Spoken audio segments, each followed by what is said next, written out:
The subject of this video is enabling the report conversations feature.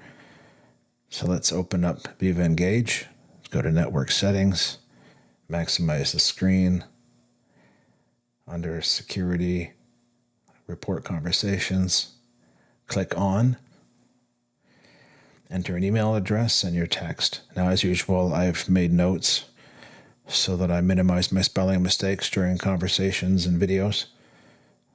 There we go. Post that. Let's grab some more text. So this is the pre-submission details.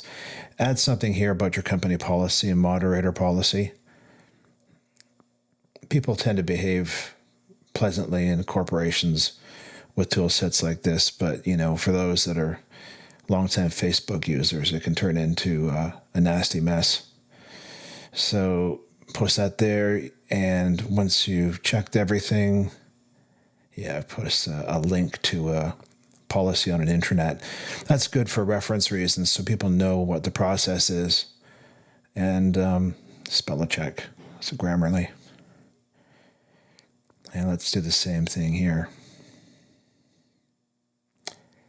And then click Save. And it's as simple as that. Hope you enjoyed the video. Please click like and subscribe. Thanks.